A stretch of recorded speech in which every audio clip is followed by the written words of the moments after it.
Ready to Work, the podcast with success secrets for the young tech professional.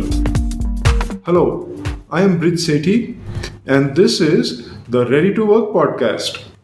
Many students give up on being a passionate engineer without even trying after the disappointment of not getting into an IIT.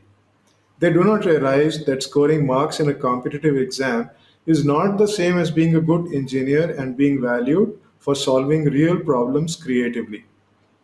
If you are in a tier 2 college and you want to be at par with an IIT pass out at the end of 4 years, if you are in mechanical because you did not get computer science and you want to be ready for a software engineering job at the end of 4 years, you can do so by forming a community of like minded, passionate friends in your college and moving forward as a group. Together, you can do much more. Today's episode is about how you can do this. We have with us Kaushik Balasundar today. He's just finishing his engineering. While studying, Kaushik found a community around learning robot operating system. It is a bit tough to get started on. Then they participated in the International Conference on Intelligent Robots and Systems and other competitions by building many different robots. They won awards and it reinforced their confidence. Check out all about robotics, robotix.com. Now Kaushik is headed to Carnegie Mellon University for his master's in robotics. Above all, Kaushik is a great engineer right out of college. Welcome to this episode, Kaushik. Thank you so much for having me, and thank you for the lovely introduction. Hey, Kaushik, I found the story of how you got into robotics very inspiring. Can you share your journey with us and what set you on this path to create a robotics community? Sure. So when I started engineering, I was quite like most people who enter an engineering college. I chose my major in mechanical engineering because it gave me the most diversity, and I thought it would let me explore as many fields as I could. And I wanted to keep my options open, and so that was the reason why I chose mechanical engineering. And building a community was not really what I was aiming for when I started, but a set of key set of events led me down that path. So the main story that really got me into robotics was during my first year of engineering, when I started building a wheelchair for quadriplegics. So I realized that there wasn't really a solution available which could help quadriplegics. So just for your introduction, quadriplegics are people who can't move their hands and legs. And so most wheelchairs today depend upon using a joystick, for example, or you have to manually move it. So such people were usually at a disadvantaged position.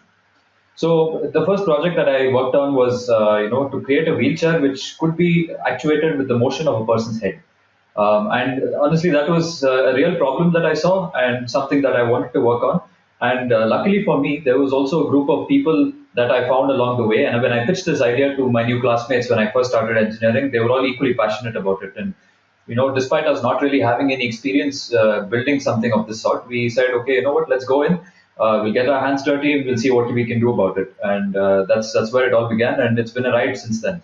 So at the time in my college, there was very few people who were actually interested in working on something in the realm of robotics. So one of the things I did in order to get people's attention, or rather to to tell people that it might sound something that sounds complicated can be done by a person who has no prior knowledge, is that I started documenting everything. And not only did I document the successes, but I also documented the failures. So I started a blog, and it didn't have many people viewing it initially, but it had enough attention and traction within my own college community. And that's how I started getting a bit of recognition within my own college. We worked on several other projects after that just to understand and explore the basics of robotics.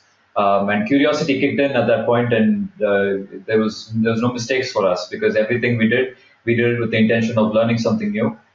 This was not stuff that we were taught in college, and so everything we did was gave us a sense of awe and fascination. How many of you were there, Kaushik? So it initially started off with me discussing this idea with a friend. A couple of other guys who were sitting behind him were, equally intrigued by the conversation, and they started joining in. And then by the end of lunch, we had a basic, sketch in mind. We had this sort of a basic, very basic idea, and we started prototyping. And from there, one iteration led to another, and there we started from there. This journey has gone through many ups and downs.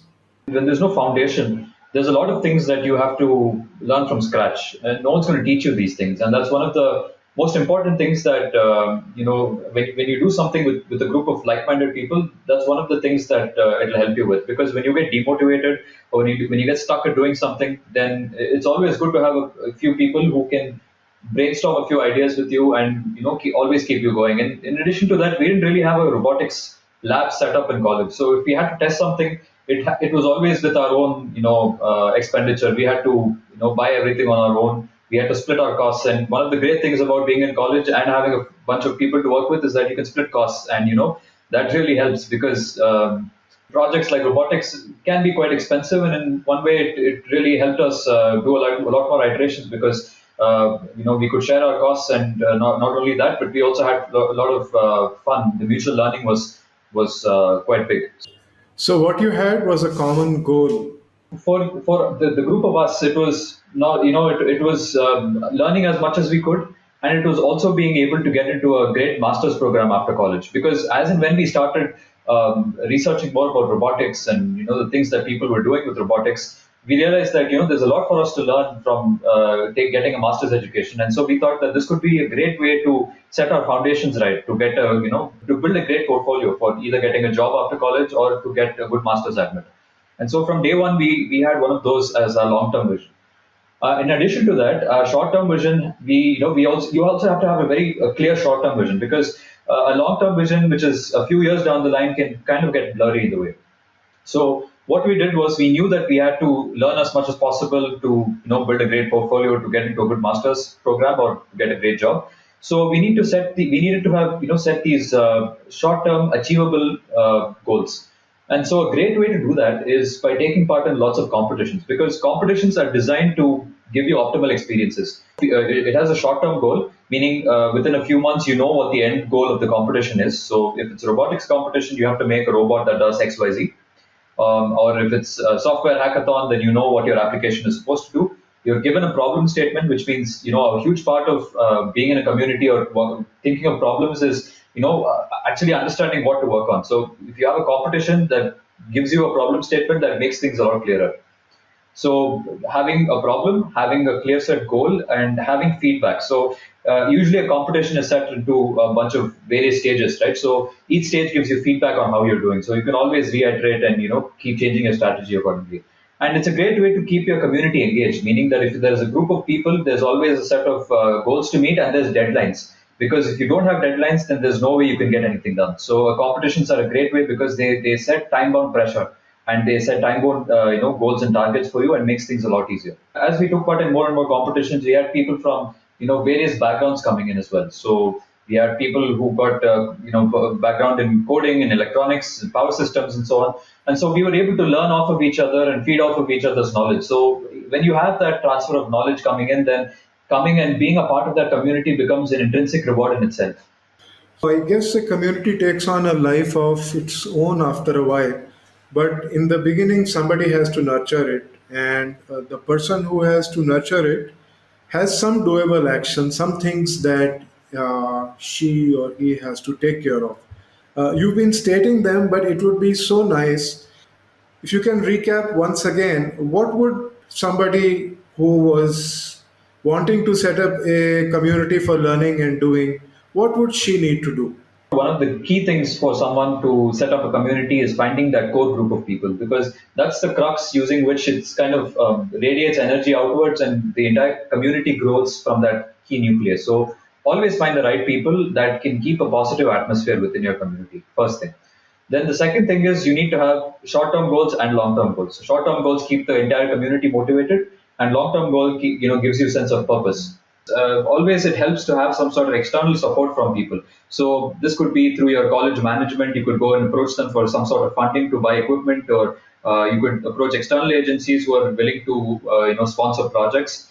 What we did was we ensured that we had continuous publicity on what we were doing. So there was always the people coming and taking a look at what we were working on, and that in turn ensured that the college eventually started funding us. The next thing is transfer of knowledge and documentation, because community is always dynamic, right? People keep coming in, people leave. And so what the previous batch works on needs to be transferred to the incoming batch. So you need to ensure that you have great documentation. So whatever you work on, make sure that it's documented properly, and always that that it's easily accessible for the people that's coming in.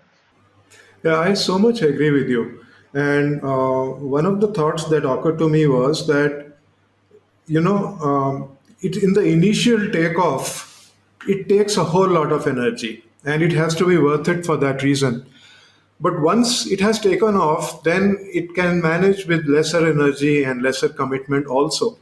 So, in fact, if you're in a college somewhere and looking to start a community, first also look around if there is a community that you can already become part of.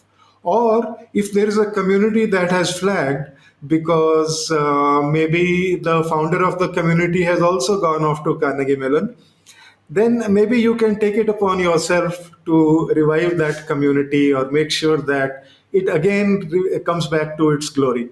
But all said and done, from the leader's point of view, it is a lot of effort. And what makes it worth it, Kaushik?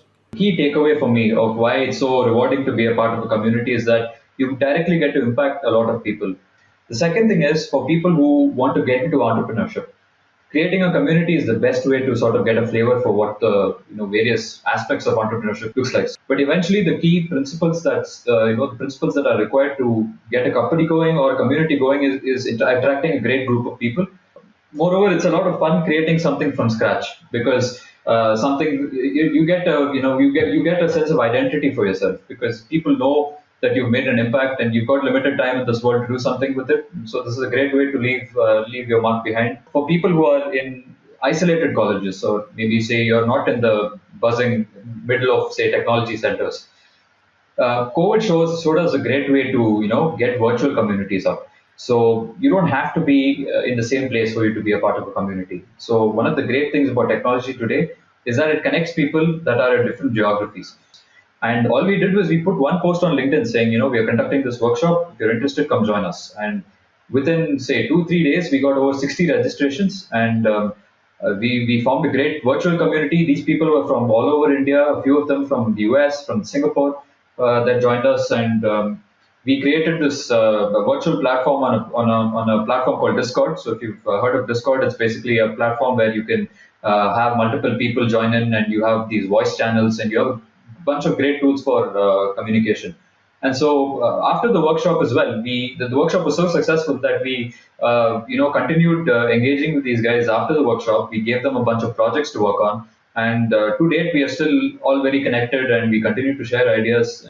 It's always possible to get connected with somebody who's on the other side of the world but shares your passion. So LinkedIn is a great tool to do that.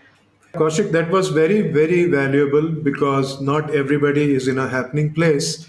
And if you are feeling alone and seem to be just standing by the side, you can look at your options through the virtual community also.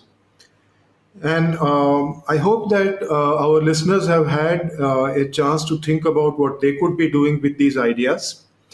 It seems to me that you can win the game irrespective of the hand of cards dealt to you at any one time. And you only lose when you give up and don't approach your profession from a position of passion. What do you say? That's absolutely right. Your college is not your limitation, and I hope that after listening to this, many more people get the motivation to start something of their own. Hey, Kaushik, thank you very much. It has been a wonderful session hearing your insights and how you have made a difference to yourself and to your friends around you. We hope that others will take you from you and do similar things, great things, and shine themselves. Thank you so much for the opportunity. I think this is a great initiative, and I hope this podcast has a lot more success. Thank you so much. If you like this podcast, do subscribe to our weekly episodes. Please also visit www.readytowork.in for more insights on career readiness. I'm your host, Brij Sethi, and this is the Ready to Work podcast, the podcast with success secrets for the young tech professional.